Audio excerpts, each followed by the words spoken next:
There is something strange about the oldest bread on earth. It begins with something that looks almost lifeless. Just flour, just water. Yet leave them together long enough, and the mixture begins to breathe. Before sunrise, a wooden kitchen is already awake. Ash glows beneath a clay oven. A child quietly carries a bucket of water across the floor, while someone older folds a soft, living dough with practiced hands. The air smells of warm grain, smoke, and faint sweetness. Nothing moves quickly here. Nothing is wasted. Hidden inside an ordinary clay bowl is a silent partner that no one can see.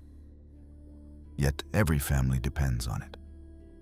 For thousands of years, people baked bread without buying yeast, without packets, without factories, and without recipes written on glossy pages.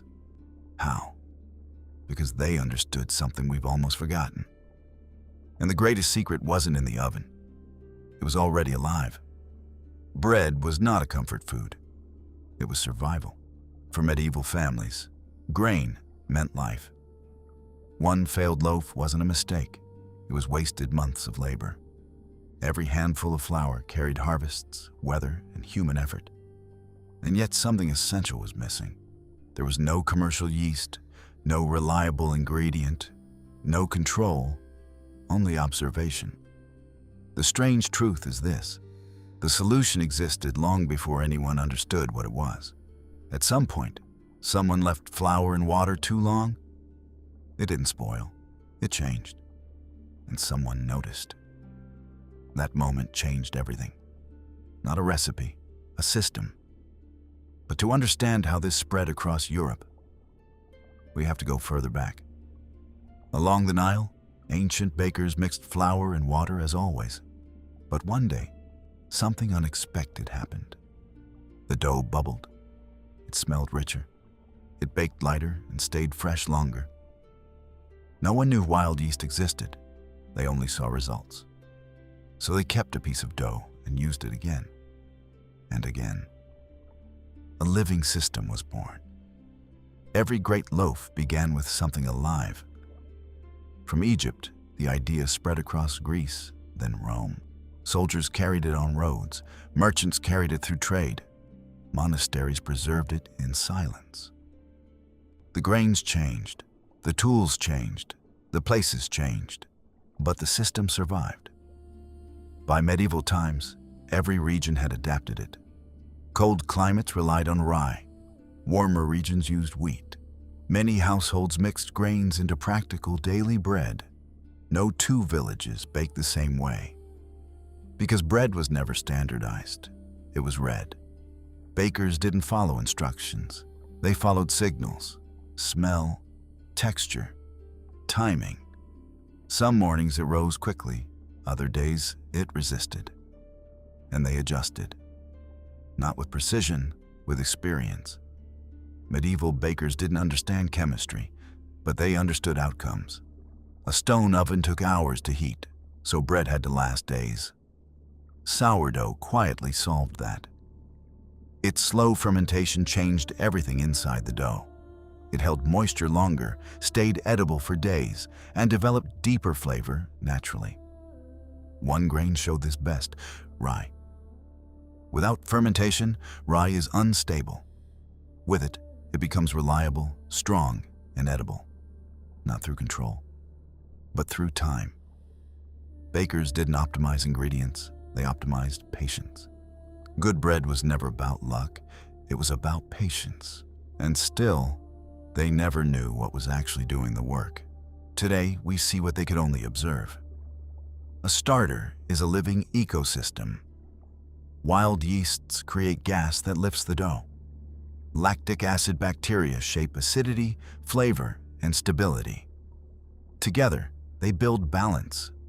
Slow fermentation improves flavor complexity, but also changes the structure of the grain itself. It can support improved digestibility and a gentler, lower glycemic response than fast bread. It also naturally extends freshness through acidification, natural preservation. But the most important truth is this: no two starters are identical. Each one reflects its environment: flour, water, air, temperature.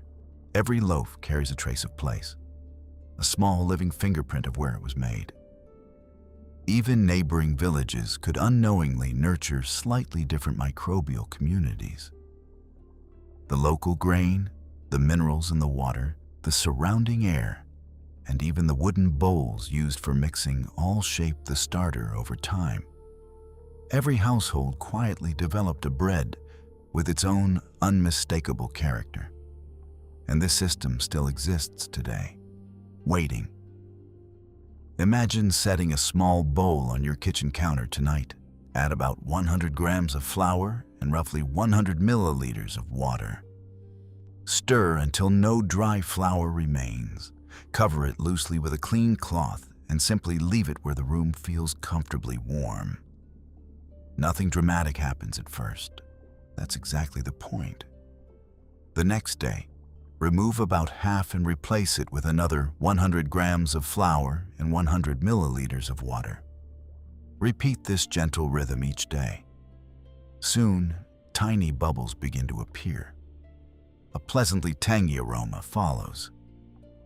Your starter isn't being manufactured, it's awakening, just as it did in kitchens thousands of years ago.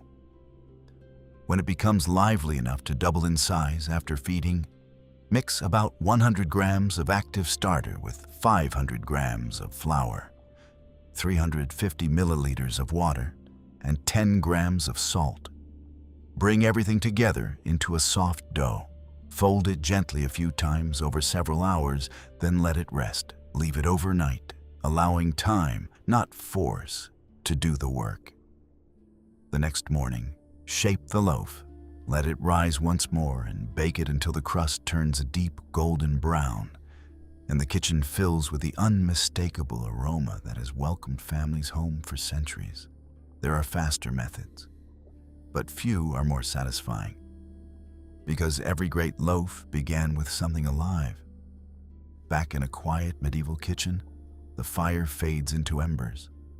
A loaf cools on wood. Steam rises through its cracked surface. No one speaks, because nothing needs to be said. This is not just food. It is time made edible. Fields, seasons, hands, and something invisible working through it all. The greatest ingredient was never flour, never water. It was trust. Trust that life continues working even when we cannot see it.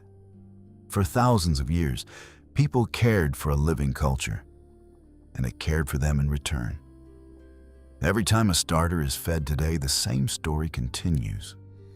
Unbroken, unchanged, still alive.